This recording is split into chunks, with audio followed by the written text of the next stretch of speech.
It is July 28.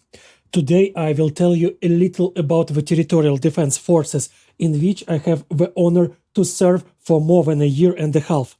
First, I will say that the Territorial Defense was created as a set of units that should defend their cities and towns. When these forces first appeared a couple of years before the full-scale invasion, it was assumed that their fighters would operate only in their, so to speak, home regions. But the Great War quickly changed these plans.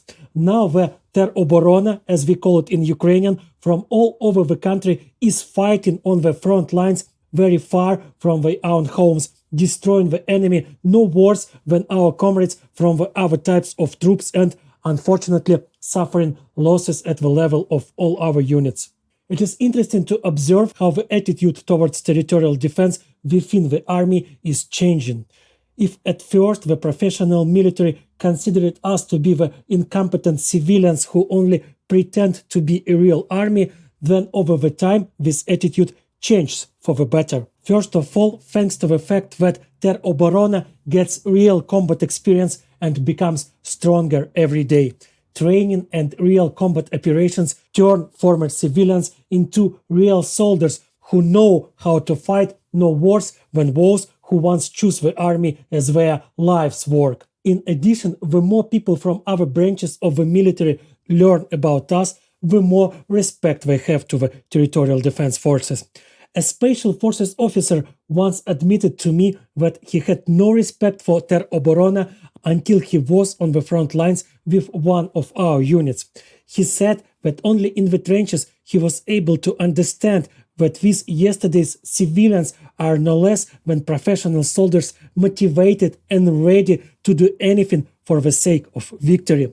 Moreover, this officer was surprised by the people in the territorial defense. He is a man who spent his whole life surrounded by the military, suddenly found himself in a completely different environment.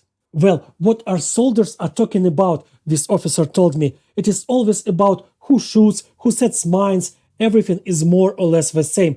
And here around me, a professor of archaeology, a motocross champion, an artist, everyone's life is like a movie. This is only possible in territorial defense. There are now close to 700,000 people in the Territorial Defense Forces. This is a big army, and we are no longer civilians dressed in uniform. We are real soldiers. Territorial defense has long since turned from scattered detachments of guards of their own cities into one large organism.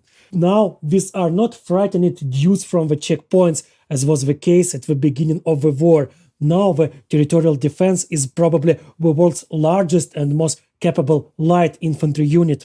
At the same time, we are gradually ceasing to be light infantry, that is, the one that fights without or almost without the support of armored vehicles. We already have dozens of Russian armored vehicles captured as trophies. In addition, since there are many engineers and technicians in Territorial, we also have homemade armored vehicles. I can imagine how offensive it will be to the Russians when the first to reach Moscow are not German-made Leopard tanks or American-made Abrams, but Ukrainian homemade Mad Max-style buggies, which are hung with rusty armor plates. But it is quite possible.